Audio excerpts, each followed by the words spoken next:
गरीब किसान, संघर्ष से सम्मान तक। टूटा हुआ घर, अटूट हिम्मत। सोनापुर गांव के किनारे एक कच्चा घर था।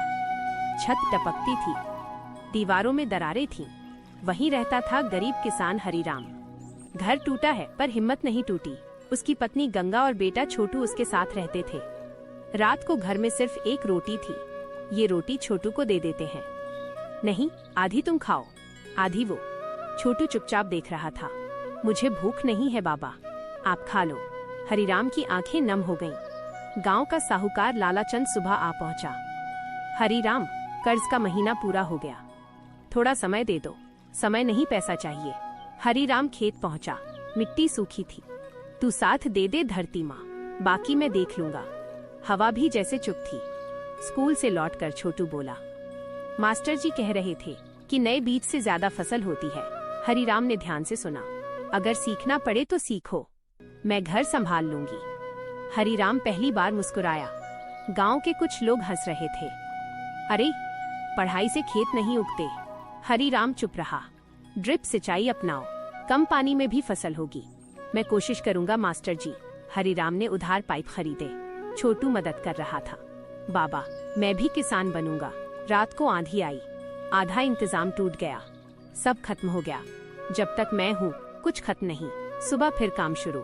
मुसीबत जितनी बड़ी, जीत उतनी बड़ी। बेटा, मेहनत कभी खाली नहीं जाती। 2 हफ्तों बाद छोटी छोटी पत्तियां दिखीं।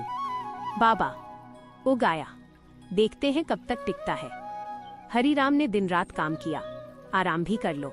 आराम फसल कटने के बाद। अब लोग देखने आने लगे। हमें भी सिखा दो। छोटू ने विज्ञान में पहला स्थान पाया। मैं खेती का वैज्ञानिक बनूंगा। आखिरकार बारिश आई। धन्यवाद धरती माँ, खेत हरे हो गए। गांव में चर्चा होने लगी। अगर ये सफल हो गया तो। हरिराम को पंचायत में बुलाया गया। तुमने गांव की सोच बदल दी। हरिराम को माला पहनाई गई। मैं अकेला कुछ नहीं, ये सबकी मेहनत है। हरिराम ने लालाचंद को पूरा पैसा लौटा दिया। ये कैसे? सीख और हिम्मत से। मैं गांव को कभी गरीब नहीं रहने दूंगा। सोनापुर में बदलाव शुरू हुआ।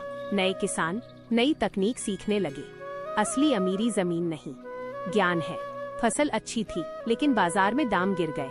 मेहनत तो सफल हुई पर असली लड़ाई अब शुरू हुई है। दाम कम है, लेना है तो लो। हरिराम समझ गया खेल। बाबा, हमें मिलकर मंडी बनानी चाहिए। अगर किसान एक हो जाए तो व्यापारी कुछ नहीं कर पाएगा।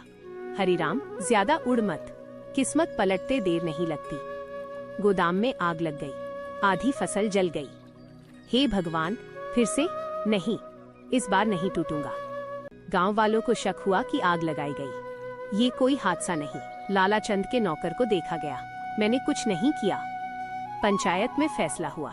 लालाचंद को माफी मांगनी पड़ी। मुझसे गलती हो गई। हरिराम ने कहा, मैं दुश्मनी नहीं, बदलाव चाहता हूँ। छोटू शहर पढ़ने गया। गंगा ने खेत संभाला। हरिराम ने गांव में सहकारी समिति बनाई। बाबा, मैं कृषि विज्ञान पढ़ रहा हूँ, लौटकर गांव बदल दूंगा।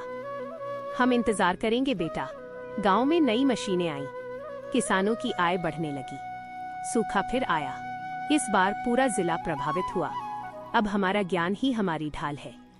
छोटू वापस आया और वर्षा जल संचयन शुरू करवाया।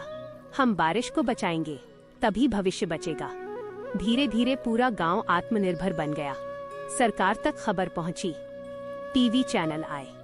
कैसा लगता है हरिराम जी? मैं कोई महान नहीं, बस मेहनती हूँ। छोटू को जिला स्तर पर सम्मान मिला। राजधानी में सम्मान समारोह हुआ। ये सम्मान मेरे बाबा का है। हरिराम की आंखों में आंसू थे। हरिराम बीमार पड़ गया। आप ठीक हो जाओगे। मैंने अपना कर्तव्य निभा दिया। हरिराम ने छोटू का हाथ पकड़ा। ज्ञान मत छोड़ना, यही असली ताकत है। एक सुबह हरिराम शांत हो गया। पूरा गांव रोया। बाबा, आपका सपना जिंदा रहेगा। सोनापुर अब आदर्श गांव बन चुका था। हर साल हरिराम किसान पुरस्कार दिया जाता था। गरीबी जन्म से होती है पर सम्मान मेहनत से। गंगा मंदिर में दिया जलाती है। देखो जी, आपका सपना सच हो गया। सूरज उगता है, खेत लहलहाते हैं और हरिराम की कहानी हर बच्चे को सिखाती है, हार मत मानो, सीखते रहो। मेहनत से किस्मत बदलती है।